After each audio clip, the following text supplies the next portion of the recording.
Orient Volume 4 Review. After its breakup first volume, Shinobu Otaka's Orient has been a bit hit and miss, with it being unable to really match its initial highs and struggling with its pacing in particular. Thankfully, Volume 4 feels like it is starting to pick things up as it delves more in the world's mythology, giving us an interesting antagonist for our fledgling band of heroes to fight against. We pick up where Volume 3 left off, as Musashi and Kojiro take the blade test to secure the demon metal blades as they can fight against the blue demon god, while Kojiro quickly acquires his blade. Musashi isn't so lucky as he's rejected by the blade he wants. Rikiki informed that each person's soul has a color, and while Kojiro is a common blue, Musashi is an ultra rare black, which means he's incompatible with demon metal and will never be able to wield a blade. While Musashi is still a shock, the blue demon god attacks, dividing our heroes. Kojiro and Sugumi race up the mountain with the other samurai to take it on, while Musashi stays in town, hoping to figure out some way to getting a demon metal blade as he manages to use the used one before. But a stroke of luck, the samurai he met back then, who also seems to have the same affliction as Musashi, reappears. Musashi's initial trust in the samurai, known as Shiro Inokai, is misplaced. However, he is tricked into falling down a bottomless pit. Shiro, you see, is a katana hunter, someone who steals under samurai's demon metal blades after ruthlessly cutting them down. He has a side sense that Musashi is only can he be turned into a black crystal, a raw material that goes into making demon metal blades.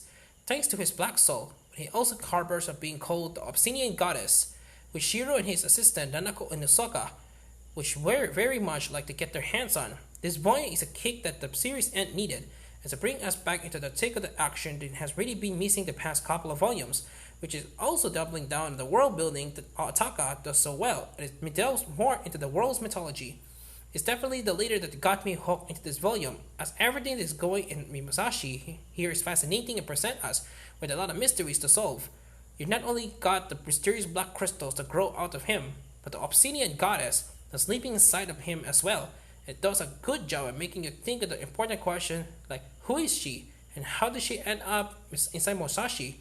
These aren't answered here, but it's obvious that she's going to be important later down the line, and knowing the way shonen manga usually go, I fully expect Musashi to be able to use some mysterious power and make him the strongest samurai ever.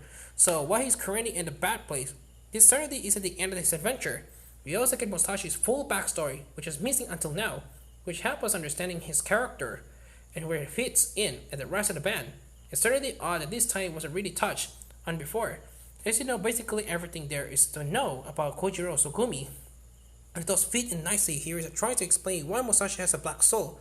The reintroduction of Shiro and Nanao here also give us a more meaningful antagonist than the demon gods, who are essentially just a lot of monsters despite how cool and fearsome they look. There's been a point so far of some of the human characters being a lot worse than the demons, and these continue this trend, and despite this cute and childish face, Shiro is an evil and a manipulative monster who'll do anything to get what he wants. The scary thing is that he has the power to achieve this, and see him slaughter a whole band of samurai in a heartbeat. You don't get the same feeling for Nanao, as it comes of the weaker the pair. It's just there to run Shiro and where he gets too crazy. And it's not just Shiro that he see going ham, as Kojiro gets a good slice of it action when he uses his new demon metal blade and fight off the cow demons that the blue demon god dumps on the town.